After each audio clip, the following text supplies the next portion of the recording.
Former NFL quarterback Dan Orlovsky and front office type Riddick on ESPN SportsCenter weighing in with the Browns' great quarterback debate.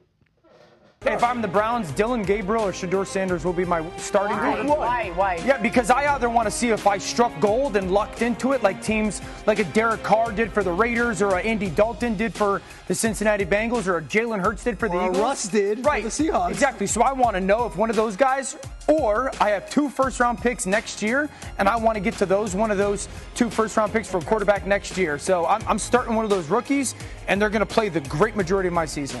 For me, I think the question becomes who's really making the decision about which quarterback's going to start. Go on. Okay, because offensive coordinators and head coaches want to win games.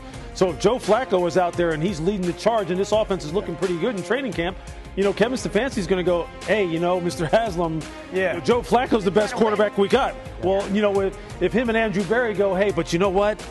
We just kind of want to take a look at Dillon, we want to take a look at Shedeur, and we want to see what we got here. I think that's the battle right there. With that, let's welcome in Tim Bielik from the Plain Dealer, cleveland.com. Tim, I understand wanting to see the rookie quarterbacks. I don't want to see them until they're ready to play and deemed ready to play.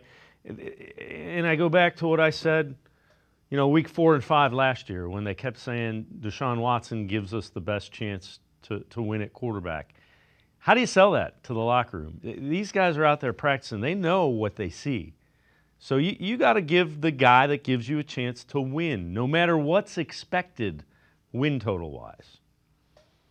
Yeah, and I do think with what's going on with the quarterbacks, the next couple months are obviously going to be interesting to watch when it comes to just the hierarchy of the position and who really rises up during training camp and the preseason. And I think if it's close between, let's say, Joe Flacco and Shedeur Sanders, if it's close, and even if Shedeur's just a little bit better, I think you would.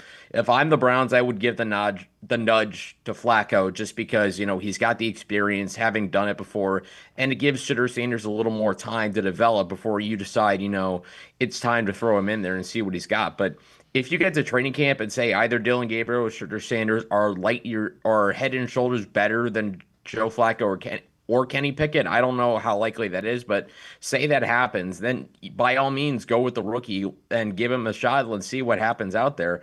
Obviously, with the schedule coming out last night, we're going to talk about that shortly. That September with the Bengals, Ravens, Packers, Lions, and then in early October, the Vikings and the Steelers. That is an absolutely brutal 6-game gauntlet for any quarterback, no matter how good they are, let alone a guy who is getting used to the NFL, getting used to the NFL speed. So I think for that reason, I would lean more veteran early. Again, unless one of these rookies plays so well that you can't possibly keep them on the bench to start the season. Yeah, if a rookie's going to start a quarterback, he's going to have to earn it. You don't. That's the way locker rooms respect you. If you go out and you earn it.